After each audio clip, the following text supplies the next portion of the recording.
2, 3. Some say that love don't hurt, but I've got you stuck in my memory. Some say that hearts come first, but they've never known what it's like to be in love at 20 years old. We kiss in the rain till we catch a cold.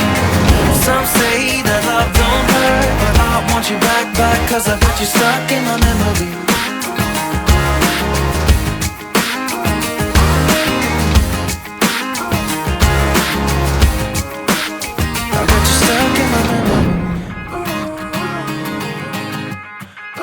Got you stuck in my memory.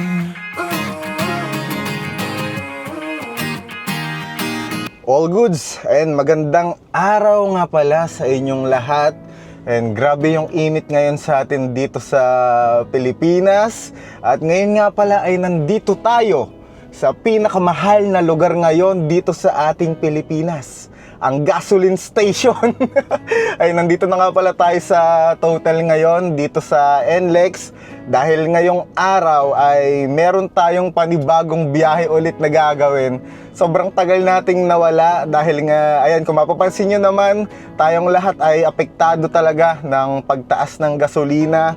Kaya sobrang hirap na i-budget ba yung ating magiging kailangang pera sa gagawin nating biyahe, dahil yung dating budget natin ay talagang naging doble o triple pa ngayon.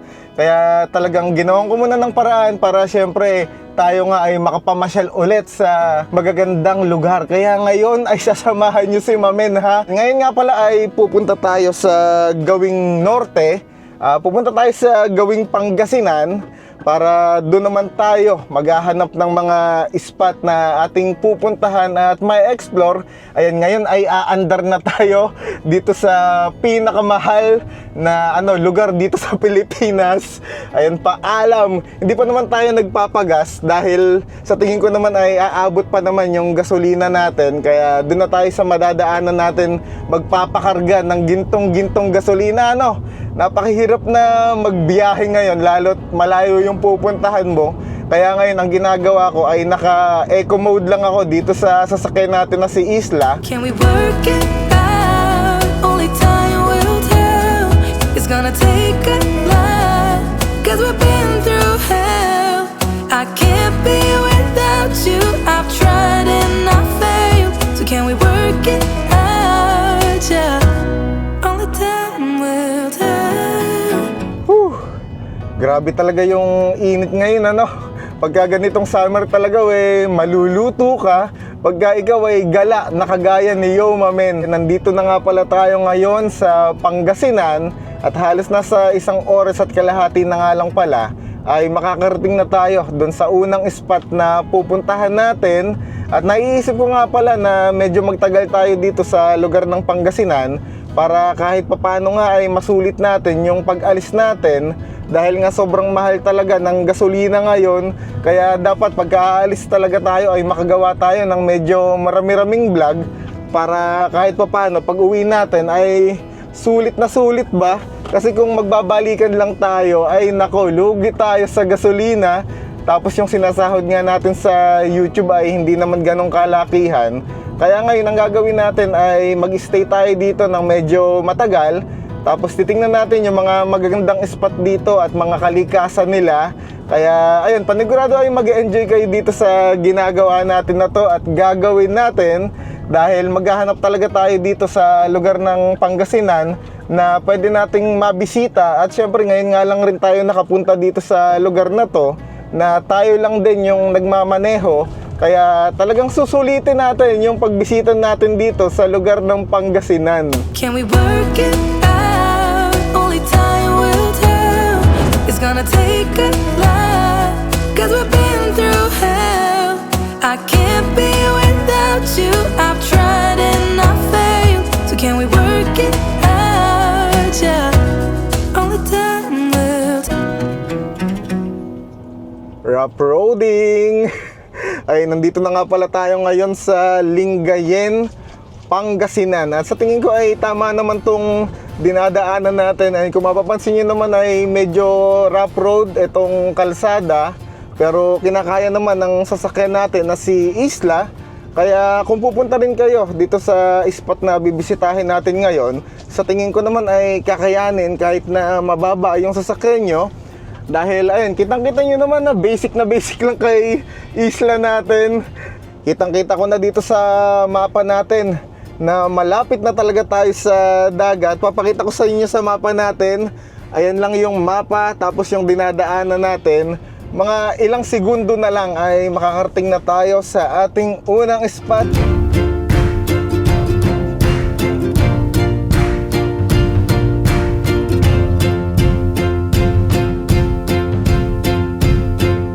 Sobrang presko ng hangin. Ayun, papahinga lang tayo sandali at medyo napagod ang Yoma Menyo. Pero ayun, all goods naman na. Nakita na tayo ng magiging pwesto natin dito sa campsite na napuntahan natin.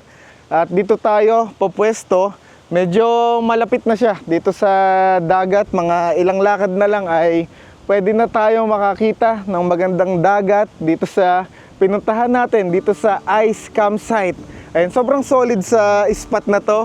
Dahil ayun, kung mapapansin nyo ay maraming puno sa paligid. Kaya pagka kayo ay bibisita dito, panigurado ay mag-enjoy kayo dahil malilim, di ba? Tingnan nyo ngayon, tirik na tirik yung araw, pero malilim dahil maraming puno sa paligid. Tapos ay medyo marami rin kubo dito na pwede nyong rentahan pag kayo ay bumisita dito. Ngayon ay tara, maglakad-lakad na nga muna tayo bago tayo mag-setup ng ating tutulugan para medyo mapasyal na rin kayo. Medyo mainit pa ngayon dito sa part na to dahil ayan, mag-aalas 3 pa lang ng hapon ngayon, kaya tirik na tirik pa yung araw. Pero ililibat ko na kayo sandali. Ay, ang ganda nung buhangin ng ano dito, ng dagat dito, ano? Puting-puti, ano? Puting-puti ba? Tapos pinong-pino yung ano, buhangin dito. Ang sarap. Ang sarap maglakad. Tapos napakahangin pa, ano? Ayun, kahit mainit ay hindi pala masyadong ramdam. Sobrang lawak nung dagat dito sa paligid natin.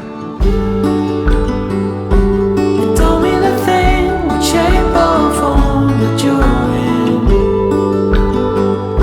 the place you're from, the wealth or the color of your skin, and all you have burns to the sky. It's all too late, and you wonder why.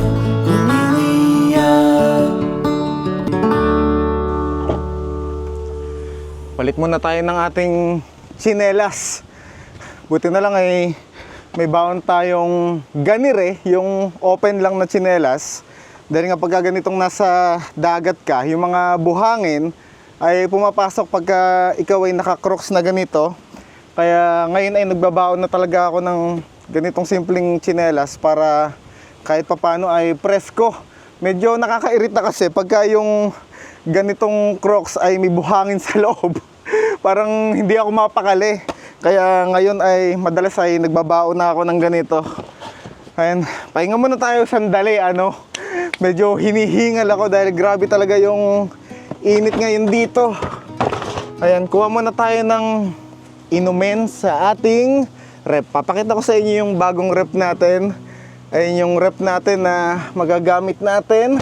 Kanina nga pala, yung rep natin ay sinaksak ko lang dito sa sasakyan natin dahil meron siyang cigarette port dito. Kaya ayun, sumakto naman, may nakalagay dito sa likod ng sasakyan natin. Kaya habang umaandar tayo, ay nagpapalamig na siya ng ating inumin. Hindi ko muna kasi sinaksak sa power station natin dahil ilang araw nga tayo na mananatili dito sa Pangasinan. Kailangan natin ng power station siyempre para sa mga natin, camera at siyempre cellphone saka mga ilaw-ilaw. Kaya tinitipid ko talaga. And inom muna tayo ng malamig na pineapple juice para iwas sa high blood, di ba? Pag talaga nagkakaedad ka na no? Ayun, inom lang tayo saglit.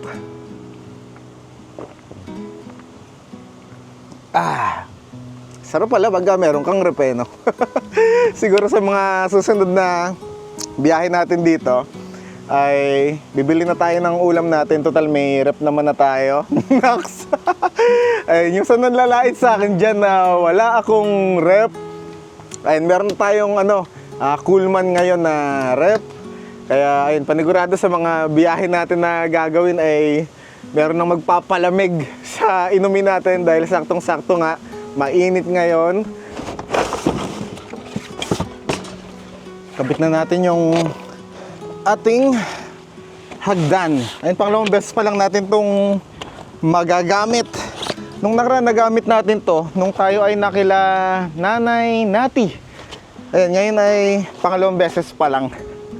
Kaya sana ay naaalala ko pa kung paano natin to kinabit. Pero panigurado naman ay madali lang to. Salpak na natin dito. Ayan. Ayaw ma-shoot. All goods. Woo! Sarap ng magiging tulog natin dito mamaya dahil sobrang lakas ng hangin. Dahil nga nandito lang tayo sa tapat ng dagat ngayon.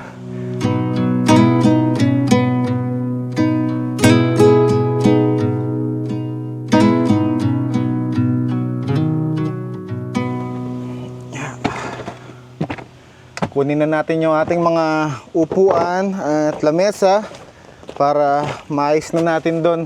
Ay, may napapansin ba kayo dito sa likod ng sasakyan natin?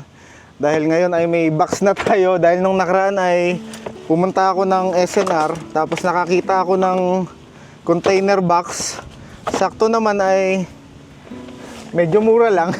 Kaya bumili na rin tayo para kahit papano malinis tignan yung mga gamit natin dito. Ayun, kung mapapansin nyo naman, lahat ng mga camping gears natin ay nandyan na sa box. Bali, dalawa yung binili natin. Yung isa ay maliit, tapos dito ko nilalagay yung mga kala natin. Tapos dito na lang yung mga medyo malalaki. Unahin na natin tong upuan natin. Sumasakit na talaga yung balakang ko. Siguro dahil nga sa haba ng pagmamaneho natin kanina. Sa tuwing nadadaan ako sa TPLX ba yun, inip na inip ako dun sa highway na yon dahil sobrang haba. Tapos puro kalsada yung makikita mo at puro kabukiran. Mas nag-enjoy kasi ko pagka yung dinadaanan kahit na mahaba-haba yung biyahe. Basta may mga bundok, kaso kanina ay puro kalsada talaga. Kaya kanina ay inip na inip ako. Buti na lang ay kinaya ng ating pasensya, no? Tapos grabe pa talaga yung init. Whew. Pero all goods lang naman. Worth it naman yung mga naranasan natin kanina, no? Tingnan nyo naman yung napuntahan natin ay sobrang hayahay ba? Ay pang pumasok. Makisama ka naman. Ayan, dito na lang natin ito ilalagay. Tapos, itong maliit na mesa din natin. Nung nakaraan nga pala, nung nag-camping tayo, ay nakalimutan kong gamitin tong maliit na mesa natin. Dito kasi yung ginagawa ko na lutuan na lang natin. Kasi saktong-sakto dito yung mismong kala natin. Ayan, dito natin i-set up yan. Hinihingal na talaga ako.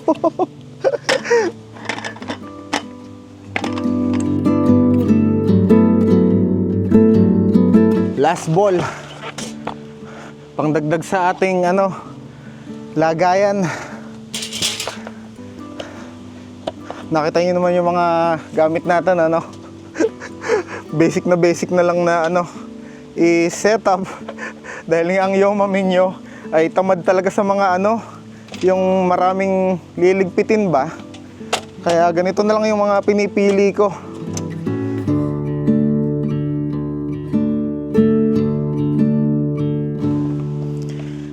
Meron nga pala akong naalala na pwede nating kainin ngayon. Saktong-sakto. Alas 4 na ng hapon at kailangan na nating magmerienda. Kanina kasi nung kumain tayo sa NLEX ay hindi ko naubos yung pagkain ko.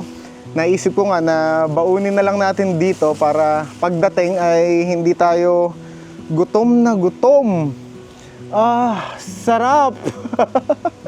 Ito yung ating kakainin. Ano ba tawag dito? Ano siya ba burger na may may chicken sa loob.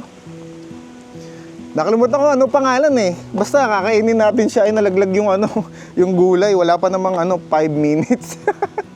Sayang eh, no? Panglaman tiyan din to. Kaso tinatangay lang rin talaga yung lagayan. Ayun, kain na tayo. Gutom na talaga ako. I just wanna love you, just wanna hold you, just wanna be with you till we grow old. Just tell me you'll stay or take me away. I want you for myself every single day. You set my world on fire. You set my world on fire. Sobrang nakaka-relax. Ay, narinig ko lang dito yung tunog ng ibon sa paligid. Ayun, sa tingin ko naman ay naririnig nyo rin kung ano yung naririnig ko. Tapos, medyo nagiging kalmado na yung dagat. Pagkakain natin kanina ay nasulit ko talaga yung pagtatambay-tambay natin dito. Yun kasi talaga yung ginagawa ko pagka tayo ay nasa biyahe. Talagang, ayun nga, minsan ay nagtambay-tambay din ako. Siyempre, mahaba nga yung nagiging biyahe natin. Tapos nakakapagod din talaga ang magdadaldal. Ano nyo yun? Yung mag-iisip ka kung ano yung sasabihin mo. Kaya sa mga nagtatanong nga pala dyan kung paano gumawa ng vlog, yung storytelling ba kung tawagin. Ako kasi, yung natural lang rin yung sinasabi ko at ginagawa ko. Kung ano lang rin yung maisipan ko, yun lang yung lumalabas sa bibig ko.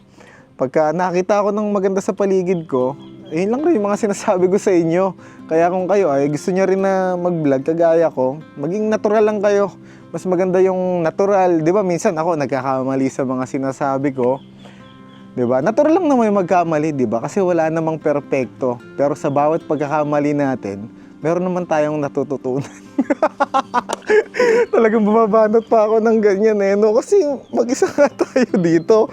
Inisip ko kung paano ko lilibangin yung sarili ko. Eh kayo, kasama ko ngayon, pero nandiyan kayo sa mga cellphone na TV nyo. Sobrang tahimik dito, guys. Ayan, walang katao-tao. Kaya purong kalikasan lang yung naririnig ko. Pero all goods nga lang, ito naman talaga yung gusto natin pag tayo ay nasa isang lugar kagaya nito, nasa kalikasan. Mas gusto ko yung ganito, yung tahimik. Parang nililinis niya yung buong pagkatao ko, yung espiritu ko. Kasi umalis nga tayo sa ingay ng mundo, di ba? Pag tayo ay nasa lugar namin, alam mo, nasa Manila ka, puro ingay yung maririnig mo, di ba? Mga sasakyan, mga chismisa. Pero dito, di ba?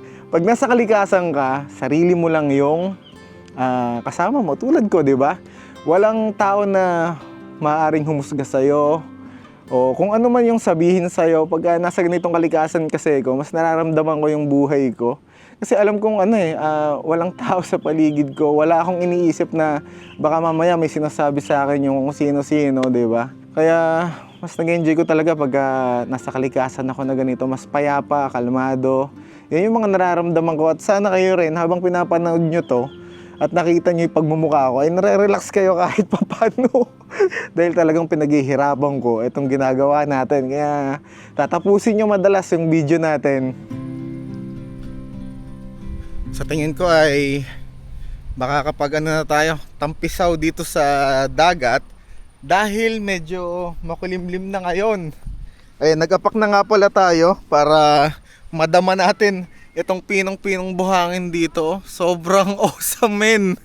Tara nga at pumunta na tayo dun sa may dagat dahil medyo malayo-layo rin yung ating lalakarin. Woo! Ang ganda talaga. Solid na sunset. Magandang karagatan. And sobrang lawak dito sa napuntahan natin, no? Ayun yung spot natin. Talagang lalakad din kayo ng medyo mahaba-haba bago makarating dito sa dagat nila. Hello!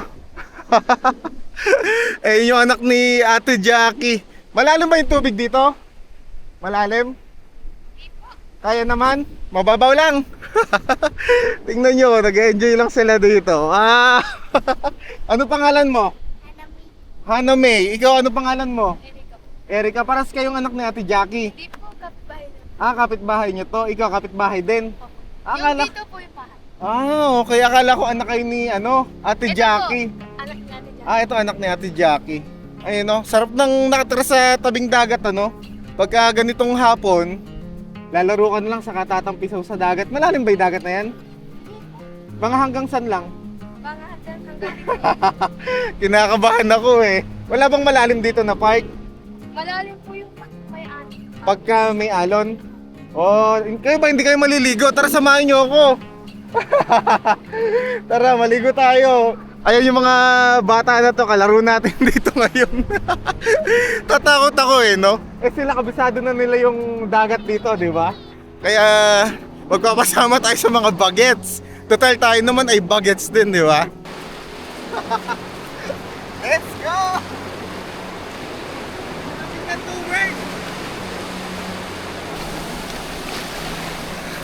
Sobrang nice. Sobrang awesome. Dito, malalim pa dito sa park na to? Malalim na? Ayun pala yung alon, Pagka umaalon, pero kung mapapansin nyo naman hanggang tuhod ko lang. Ang sarap apakan nung ilalim ng dagat kasi pino yung buhangin. Woo! Nakaka-relax. Woo! I wanna go there someday. I know we're going somewhere. Ang lakas ng alon ng tubig, Woo! It all points right to that. I set myself aside, lead the way on this drive. If you don't know the way, we can stop and make a change.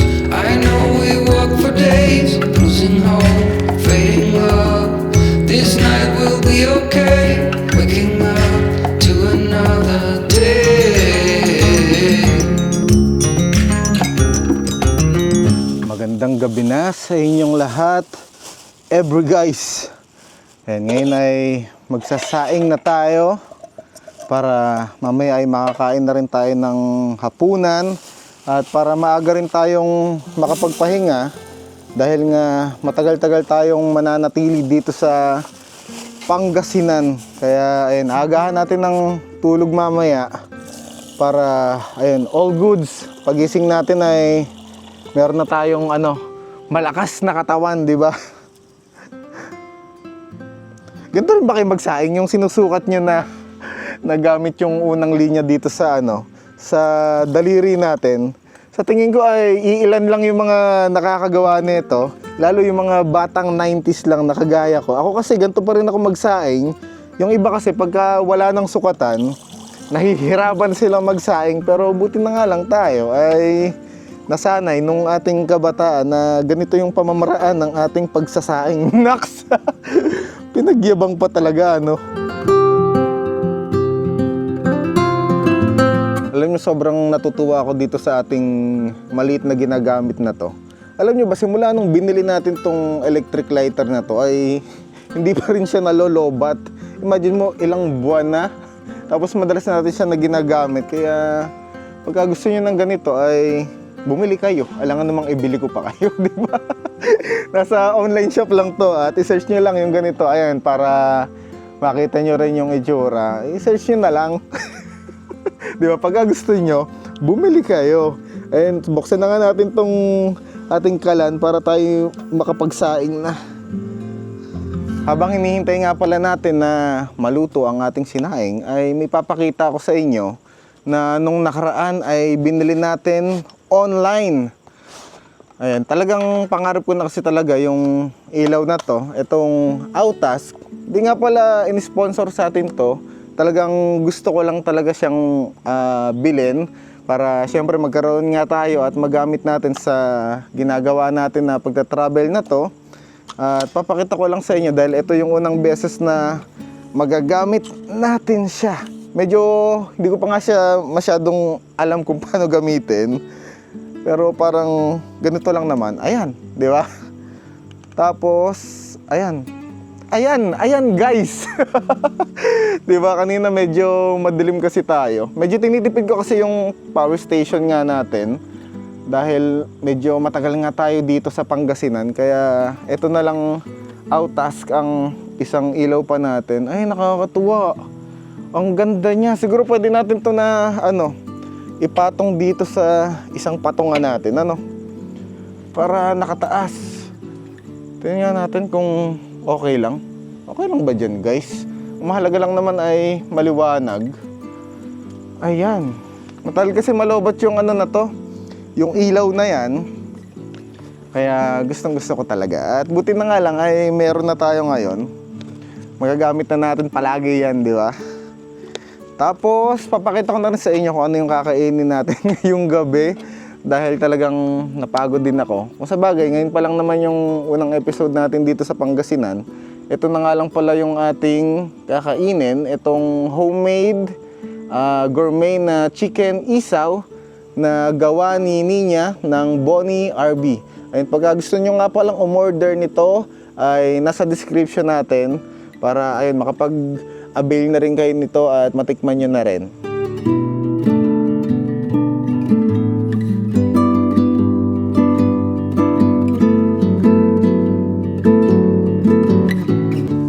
Kain na tayo. Nakaramdam na rin ako ng gutom. Dahil anong oras na ba? Alas 8 na pala ng gabi. Nasarap na naman yung ating pagre-relax dito sa lugar, Ayun, kuha lang tayo ng ating kanin. Tingnan nyo naman yung sinaing ko, di ba? Daliri lang yung pinangsukat ko dyan, pero tingnan nyo naman, saktong-sakto yung tubig, di ba? Ang yabang talaga Pati sinaing na lang Ito na ang ating paboritong isaw ng manok. Last na bote na lang natin to. Ayan, Ninya, baka gusto mo naman akong padala na ulit. Para ako ay may baon sa mga biyaheng ginagawa ko. Ay naglalaway na talaga ako. Pagka ito talaga kasi yung ulam ko, napaparami talaga yung kain ko, kasi napakalasa na niya. And ginagawa ko kasi, kalahati, kinakain ko, tapos yung kalahati naman, yun yung tinitira ko. Tara, first bite.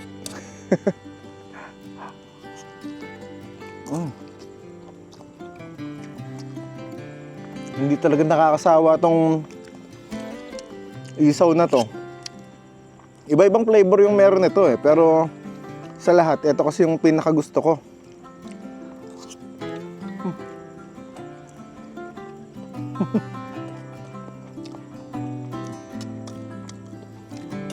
Tipid nga, di ba, yung gagawin natin ngayon sa biyahe natin. Kaya kung ano na lang yung meron tayo dyan na baon natin, yun na lang ang kakainin natin.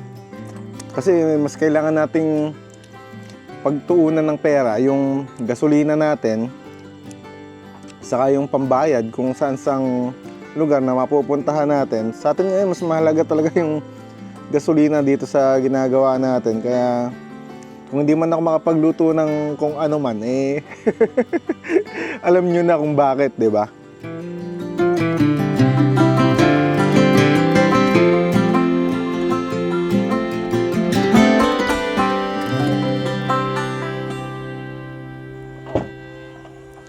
Kunin natin yung ating maliit na ventilador.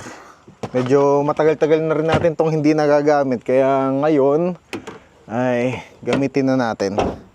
Tapos umakyat na tayo sa ating higaan dahil anong oras na rin, parang nasa alas 9 na ata ngayon mahigit, kaya kailangan na nating magpahinga. Namiss kong matulog dito.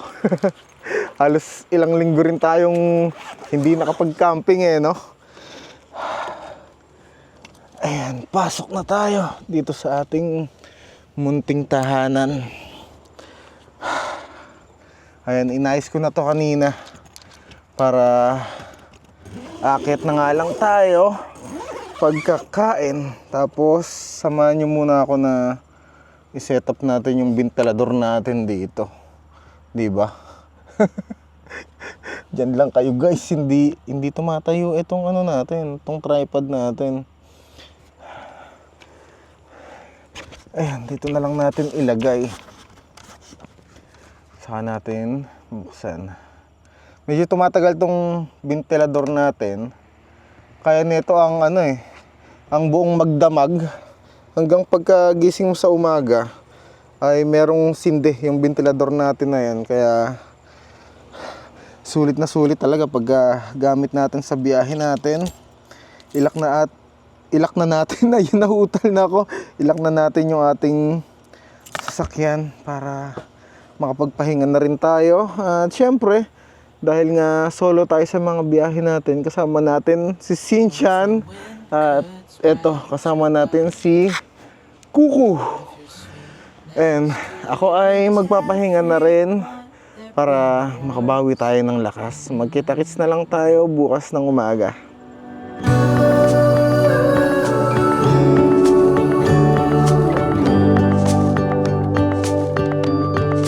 Dreaming of you.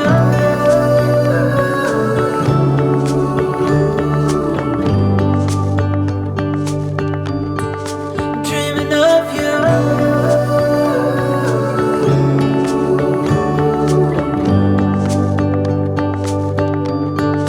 Dreaming of you.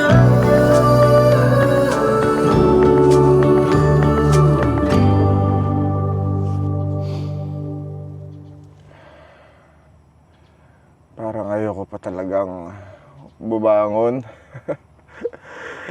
Nararamdaman ko pa rin yung sakit ng katawan ko dahil nga siguro naninibago at matagal tayong hindi nakabiyahe. Ngayon ay sobrang sakit ng likod ko, tapos itong binti ko. Pero buti na nga lang ay nakapagpahinga na tayo kahit papano.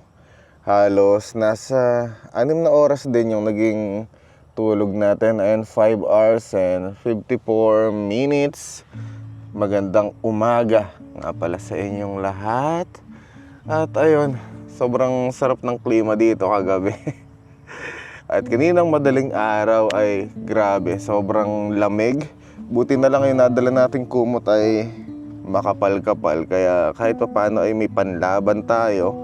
Tapos syempre, sinamahan tayo ng ating mga alaga na si Sinchan at si Kuku. Kaya hindi ko ramdam yung lamig ng panahon dito kagabi. Nag-enjoy tayo ng gusto dahil sobrang tahimik nga dito sa lugar. Solo pa rin natin itong pwesto natin, walang katao-tao. Kaya talagang sulit na sulit yung pagbisita natin dito sa ice campsite dahil nakapag-relax tayo ng gusto, nakapag-muni-muni. Diba? Yun kasi talaga yung masarap pag tayo ay pumupunta sa ganitong lugar, yung mapagbigyan natin yung sarili natin na makapagpahinga, diba? Makapag-isip-isip ng kung ano-ano. Yan pinaka the best pag tayo ay nasa kalikasan talaga. Ligpitin na natin tong kumot natin at pang takip. May napansin pala ako dito sa baon ko. Ayan, butas-butas. Parang ginantkit ng daga dun sa aparador namin. Di ko na kasi napansin dahil nga kahapon ay nagmamadali na tayong makaalis at late na akong nagising. Butas-butas tuloy yung dala natin. Ano kung mapapansin nyo naman, Hello Kitty naman ngayon yung baon natin.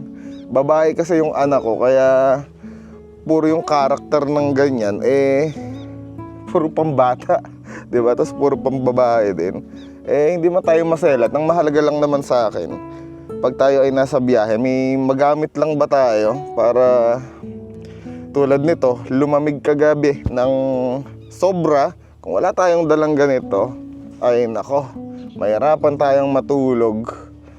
And all goods na. Para mamaya ay diretso alis na lang tayo. Lalagay na lang natin to sa loob ng sasakyan natin. Kunin lang natin itong pagkain na binigay sa atin kanina ni Ate Jackie. At doon tayo kakain sa may harap ng dagat para makapag-relax tayo doon, ano. Masarap kasi kumain ng agahan pagka ikaw ay nasa harap ng karagatan.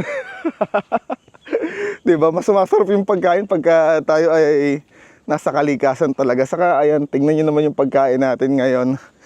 Ay medyo tumitirik na talaga ng gusto yung araw dito. Hanap lang tayo ng magandang spot natin. And buti na lang may kubo dito. Pipili na lang tayo kung saan tayo magandang pupwesto. Sa tingin ko pwede naman na dito para medyo open at makita nyo yung magandang view. Ayan, sakto dito, ano. Alam ko pwede nyong rentahan yung mga kubo na to sa paligid natin pagka kayo ay bumisita dito. Oh, di ba? Tingnan nyo, ang ganda sa camera natin.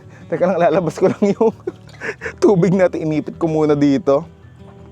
Tapos, ito na nga pala ang libreng pagkain natin dito sa Ice Campsite, 'di ba? Kaya pagka kayo ay pumunta dito, wala na kayong poproblemahin na pagkain pagka umaga. Sa pagkakatanda ko, ang sabi sa akin parang 1,000 yung babayad nyo, tapos good for 2 na yon. Bale, yung parang sukli doon sa 1,000, parang pumapatak kasi na parang 800 lang dito dalawa na yon. Tapos yung 200 ay merong libreng agahan, ganon. Eh syempre tayo mag-isa lang tayo, 'di ba? Kaya eto lang, isa lang yung pinggan na binigay sa atin at sinabi ko na hindi tayo kumakain ng seafoods, lalo hipon saka yung crab dahil nga may allergy tayo. At ito yung mga pagkain, longganisa, bangus, daing ata tawag dito sa bangus na to. Tapos itlog, saging, kamatis, talong at okra, di ba? Ang sarap kumain pag ganito. Tapos maganda pa yung view sa paligid mo, di ba? Favorite ko talaga yung longganisa na to dito sa Ice Naks. Kala mong nakapunta na dito no? Ayun, kainin na natin tong longganisang paborito ko. Sarap. Mas kamatis. Kwentuhan muna tayo dito, habang ako ay kumakain. Ayoko talagang mapagod muna sa ngayon. Kaya samahan nyo muna ako. Saka merong drone shot naman tayo dito na umiikot. Kaya habang nagsasalita ako dito, nakikita nyo na rin yung magandang view sa paligid. Saka tulad yan ang sinabi nyo sa akin, di ba? Kahit ano i-vlog ko, kasamahan nyo si Yoma Men, di ba? At maraming salamat doon sa mga kamamen natin na nananatili at patuloy na sumusuporta, di ba? Kaya mas lalong ginaganahan ang Yoma Men nyo dahil sa pagmamahal nyo sa akin. Dahil ang tagal na rin natin na naglilibot-libot pero hanggang ngayon ay patuloy kayong nakasubaybay sa mga ginagawa ko. Kaya talagang sobrang na-appreciate ko yan. Maraming salamat sa inyo. Saka huwag kayong mag-alala dahil hanggat merong isang taong naniniwala sa kakayahan natin ay hindi ako titigil dito sa nasimulan natin. Patuloy natin itong gagawin para din maipasyal ko kayo. At gusto ko lang magpasalamat talaga sa inyong lahat at alam nyo kung sino-sino kayo sa patuloy na sumusuporta dito kay Mamen kung bakit tayo nakakapagpatuloy dito sa ginagawa natin. Maraming salamat sa inyo.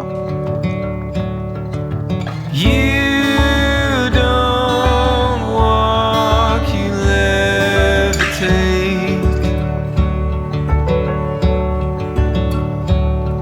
I tried my best to imitate, but it's hard to leave the ground when you're stuck staring down. Just the bustle in the crowd.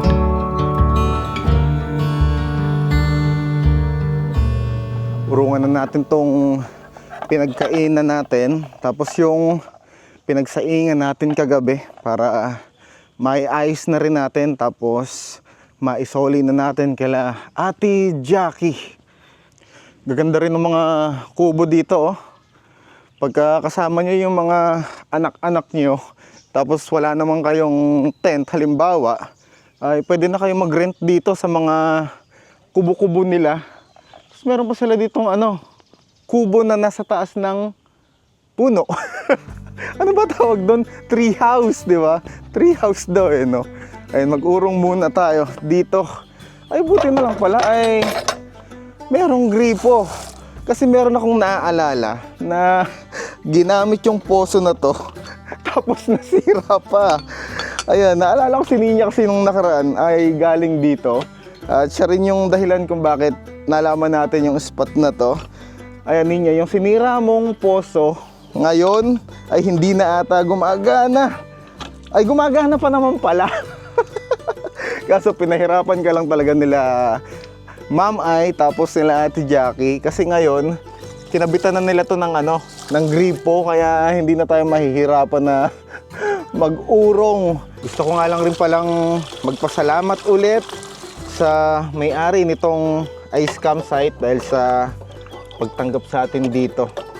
Grabe sila mag-welcome ng mga guests nila dito. Kaya kung mabibisita nga kayo dito sa Lingayen, Pangasinan at gusto niyo ng payapang lugar, masasabi ko na worth it na bisitahin itong lugar nila Ma'am Ay dito sa ice campsite. Tapos yung mga madadatnan nyo na tao dito sila Ate Jackie, tapos yung family niya ay talagang mababait. Palagi silang nakangiti sa'yo. Kaso mahihain talaga sa camera kaya hindi sila sumasama sa atin.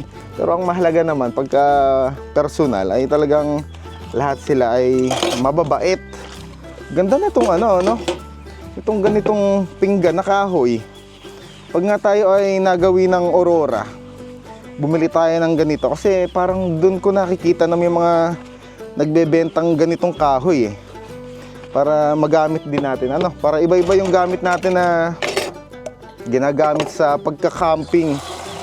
Banlawan na natin. Buti na lang hindi na tayo nahirapan na magposo-poso kamukha nung isang kakilala ko, yung nakaraan na pumunta dito. Di ba? Nagposo na, nanira pa.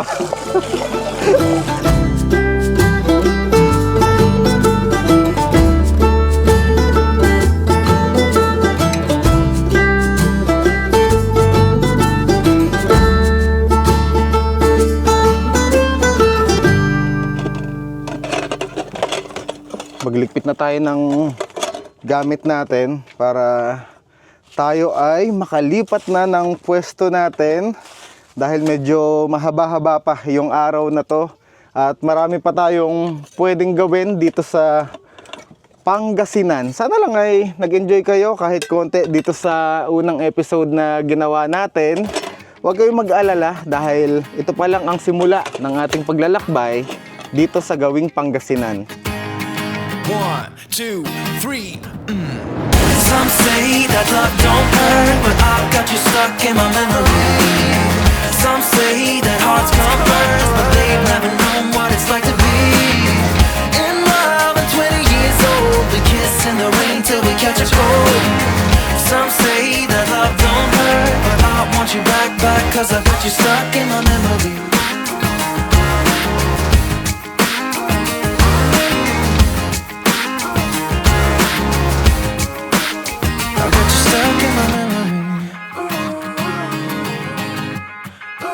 Got you stuck in my memory.